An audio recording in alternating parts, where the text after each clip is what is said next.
stationary charge produce? This is also most important question. MCQs में ये बहुत ज़्यादा क्वेश्चन पूछा जाएगा. 39th क्वेश्चन है, कहते एक स्टेशनरी चार्ज है, अगर यहाँ पर इलेक्ट्रॉन है, इसके आसपास जो होगा वो सिर्फ इलेक्ट्रिक फील्ड होगी. ठीक है, जब तक कोई चार्ज पार्टिकल मूव नहीं करेगा तब तक मैग्नेटिक फील्ड नहीं आएगा. ध्यान से समझ लो, मेरे पास एक इलेक्ट्रॉन है, मैंने यहाँ पर सरफेस पे रख दिया, इसके आसपास इलेक्ट्रिक फील्ड है, ओनली इलेक्ट्रिक फील्ड. कब इस पर मैग्नेटिक फील्ड आएगा? जब ये मूव करके बी पॉइंट के ऊपर आएगा. अगर ये मूव करेगा then electric field plus magnetic field होगा. अगर कोई चार्ज पार्टिकल रेस्ट के ऊपर है then it has only electric field. So option number A is a right answer. Next आ जाओ. Electric field intensity due to a uniformly charge thin infinite non conducting plane sheet of surface charge density sigma at a distance R. क्योंकि इसकी options पढ़नी पड़ेंगी कि options क्या given है, then कितना चार्ज होगा. 40th क्वेश्चन का देखो बेटा, चार्ज अगर फाइनाइट है then this is sigma divided by 2 epsilon naught. Next question is the electric flux over the surface of a sphere. अब आपके पास क्या है, एक ऑब्जेक्ट है जो सफेयर है. ठीक है, if the charge with Q आपको गिवन है 10 माइक्रोकूलम. माइक्रोकूलम को कन्वर्ट करें कूलम में, so 10 × 10⁻⁻6 coulomb. Now we have to find electric flux. So flux का फॉर्मूला क्या है, phi is equals to Q divided by epsilon naught. Now the problem is हमें epsilon naught की value नहीं पता, बट एप्सिलॉन नॉट पता कर सकते हैं. 1/4 पाई एप्सिलॉन नॉट की वैल्यू बेटा कितनी है, 9 × 10⁻9. ठीक है, यही चीज़ है. सो चलिए प्लेन पेज के ऊपर लिखते हैं, आपको कन्फ्यूज़न नहीं होगी. सो हमारे पास क्या है, phi is equals to Q divided by epsilon naught, where यहाँ पे एप्सिलॉन नॉट की वैल्यू कहाँ से आएगी, 1/4 पाई एप्सिलॉन नॉट की बेटा वैल्यू कितनी है, 9 × 10⁻9. हमें चाहिए एप्सिलॉन नॉट. एप्सिलॉन नॉट दूसरी तरफ ले जाओ, सो कितना आ जाएगा, 4 pi multiply by 9 × 10⁻9 is equals to epsilon naught. अब 4 को 9 के साथ मल्टीप्लाई करें, so we get 1 divided by 36 pi into 10⁻9 is equals to epsilon naught. So ये टर्म आ गई. अब पुट करें यहाँ पे, क्योंकि वैल्यू हमें कितनी गिवन है, 10 × 10⁻⁻6 डिवाइडेड बाय, अब एप्सिलॉन नॉट की वैल्यू कितनी है, 1 डिवाइडेड बाई, डिवाइडेड को पहले ही ऊपर लिख लो, 36 पाई इंटू 10⁻⁹ सो 36 पाई एज सच लिख दो. When bases are same then powers are added. 1 minus 6 plus 9, so कितना आ गया 36 पाई इंटू 10⁻⁻. 10 में से बेटा 6 गए, कितने आ गए प्लस के 4 मतलब newton metre square per coulomb, newton metre square per coulomb. So option number check करेंगे. 36 pi into 10⁻⁴ newton metre square per coulomb. So option number A is a right answer. ठीक है जी. सो 42 बेटा simple question है. Electric field intensity है आपके पास electric dipole moment पर. देन उन्होंने बोला कि आंसर कितना होगा, चाहे एक्सियल लाइन ले लो चाहे इक्वेटोरियल ले लो, आपका आंसर ऑलवेज 1/r³ ही आएगा. सो 1/r³, r³ ऊपर लेके जाएंगे then -3. So this is the most important. बार बार बोल रही हूँ बेटा, ये वाला MCQs मोस्ट इम्पॉर्टेंट है. जो चीज़ें बोल रही हूँ कि मोस्ट इम्पॉर्टेंट है, सारे MCQs अपनी नोटबुक पर मत उतारो. इसकी PDF आप लोगों को मिल जाएगी. आप PDF की प्रिंट आउट निकाल सकते हो, या फिर आपके पास मॉडर्न, दिनेश, कोई भी बुक है, आप अपनी बुक के जितने भी MCQs हैं ट्राई करें कि सारे MCQs करें. जो चीज़ें बोल रही हूँ कि these are the most important MCQs, at least वो MCQs आप लोग नोट डाउन कर लो. चाहे इसका प्रिंट आउट निकाल के रख लो, चाहे इसके जितने भी MCQs हैं उनमें जो बता रही हूँ कि पंजाब बोर्ड के अकॉर्डिंगली मोस्ट इंपॉर्टेंट है, वो अपनी नोटबुक के ऊपर लिख लो, तो ताकि पता रहे कि ये क्वेश्चंस हमें करने ही करने हैं. सो चलिए नेक्स्ट चलते हैं. Dielectric constant of air is, dielectric constant of air बेटा कितना है 1. So this is also important question, ये भी इम्पॉर्टेंट है. नेक्स्ट है in a non uniform electric field electric dipole experience. Non uniform मतलब कोई इलेक्ट्रिक फील्ड इधर जा रही है कोई इधर जा रही है, वहाँ पर फोर्स भी होगा और टॉर्क भी होगा. यूनिफॉर्म इलेक्ट्रिक फील्ड के अंदर फोर्स नहीं होगा, फोर्स इज ऑलवेज 0, टॉर्क की वैल्यू कुछ ना कुछ होगी. लेकिन अगर नॉन यूनिफॉर्म मतलब आपकी यूनिफॉर्म इलेक्ट्रिक फील्ड नहीं है, वहाँ पर फोर्स भी होगी और टॉर्क भी होगा. So option number B is a right answer, torque as well as force. Maximum value of electric intensity due to charge sphere is. अब चार्ज स्फीयर के ऊपर मैक्सिमम जो इलेक्ट्रिक फील्ड इंटेंसिटी कहाँ पे है, जब हमने गॉस थ्योरम वाला क्वेश्चन करा ना स्फेरिकल शेल वाला, वहाँ पे मैंने बताया था आपको भी कभी भी कंडक्टर के इनसाइड जो चार्ज होगा वो नहीं होगा. इसका मतलब सरफेस के ऊपर ही आपका चार्ज रहेगा. आई होप आप लोगों को ये चीज़ें याद होंगी, जो मैं आपको बार बार जब भी आर्टिकल करवाती हूँ, छोटी छोटी कॉन्सेप्ट्स में आपको बहुत अच्छे से क्लियर करवाती हूँ कि ये चीज़ें अच्छे से लर्न कर लो, साइड पर लिख लो. सो अभी भी बार बार बता रही हूँ कि जो चीज़ें बताई जा रही हैं वो साइड पर लिख लो. अब यहीं पर उन्होंने बोला है कि maximum value electric field intensity की कहाँ पे होगी, ऑन द सरफेस, सरफेस के बाहर वाली साइड पर होगी. सो ऑप्शन चेक कर लो, option number B is a right answer, surface के ऊपर होगी. नेक्स्ट है इलेक्ट्रिक फील्ड एक्सियल लाइन और इक्वेटोरियल लाइन का जो रिलेशन है वो बताना है. This is also most important in MCQs, that is axial line जो है वो इक्वेटोरियल लाइन के डबल होगा. नेक्स्ट है dielectric constant of a medium, medium का जो डाइलेक्ट्रिक कांस्टेंट है वो इनफाइनाइट होगा.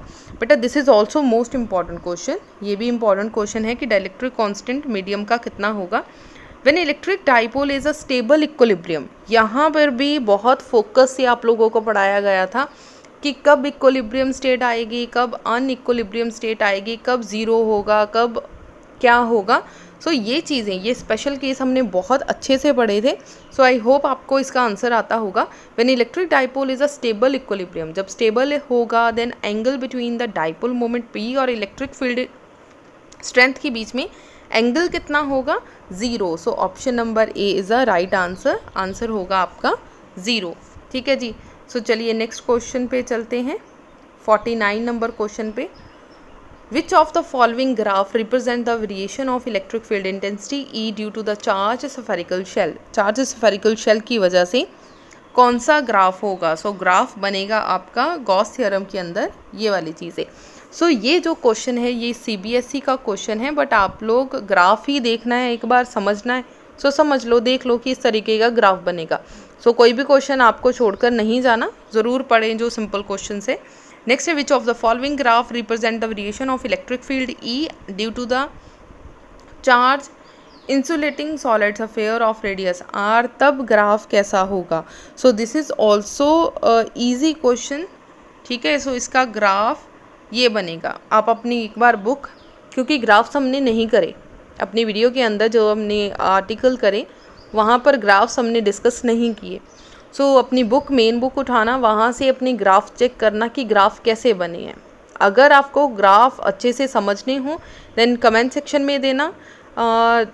चैप्टर जब हमारा यूनिट कंप्लीट हो जाएगा then we will discuss.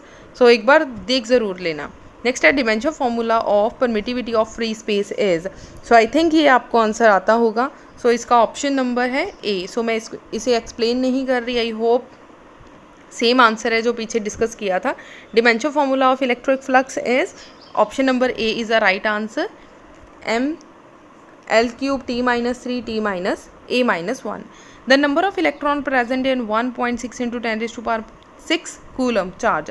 Number of electron मतलब n पता करना है। सो कैसे करेंगे, q is equals to N E, N किसके इक्वल है, q divided by E.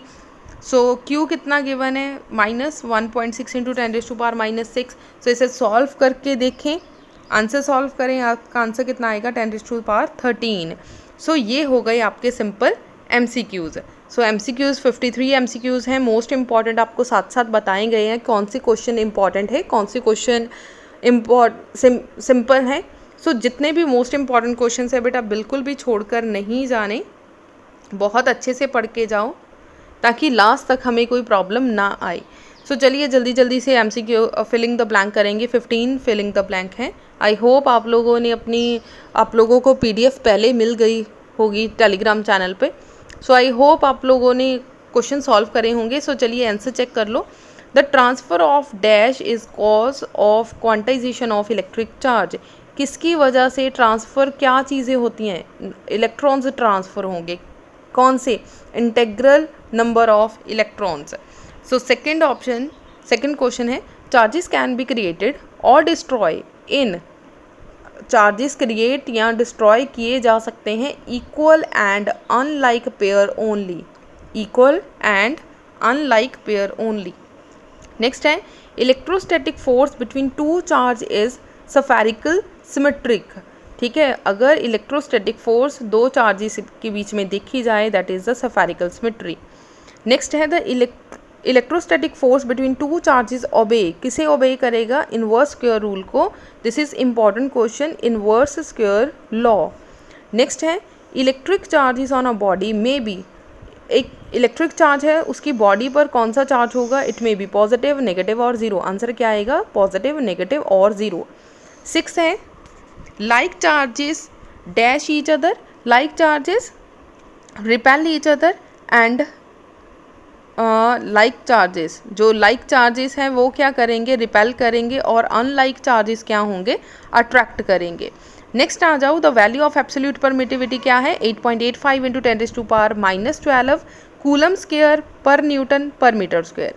Next है the charge acquired bye a body on dash against, कब चार्ज एक्वायर करेगा, जब किसी दो चीज़ों को आपस में रब करोगे। On rubbing against each other must be, कैसा होगा, या तो इक्वल होएगा and opposite, equal and opposite. Last है when a plastic comb is passed through dry hair, जैसे ही आप कॉम को ड्राई हेयर के साथ रब करोगे द कॉम एक्वायर, कॉम के ऊपर नेगेटिव चार्ज आ जाएगा, the comb acquire negative charge. Next आ जाओ, the dipole moment is dash quantity, dipole moment आपका क्या है, एक वेक्टर क्वांटिटी है जिसके यूनिट कितने हैं, coulomb metre. Due to the short dipole electric flux, जो डाइपोल है वो किसके इक्वल है, 2 times equatorial line, electric field on equatorial line. The electric field intensity due to an electric dipole is dash symmetry, spherical symmetry. Next आ जाओ, electric field intensity is a vector quantity and its unit is newton per coulomb, newton per coulomb. Net charge on an electric dipole is 0. Last is torque acting on an electric dipole of dipole moment P held at an angle theta with the electric field is tau is equals to PE sin theta. So this is filling the blanks. So आपके exam के अंदर बेटा filling the blanks भी आएंगी, 2 या 3 filling the blanks आ सकते हैं, 2 true false भी आ सकते हैं। सो अच्छे से सारे MCQs करें, फिलिंग द ब्लैंक्स करें। अगर किसी तरीके की कोई भी प्रॉब्लम हो कमेंट सेक्शन में दें, आई एम ऑलवेज हेयर। अगर मंडे को इसका टेस्ट होगा, सारे चैप्टर का जितना हमारा सिलेबस हो चुका है उसका टेस्ट होगा। MCQs फिलिंग द ब्लैंक्स भी ध्यान से करें। न्यूमेरिकल्स हमारे हो चुके हैं बेटा, हम लोगों ने हर एक चीज़ कवर की है। सो सारी चीज़ें बहुत अच्छे से पढ़ें। सो जाने से पहले वीडियो को लाइक कर दें, मैक्सिमम शेयर कर दें। Thank you so much.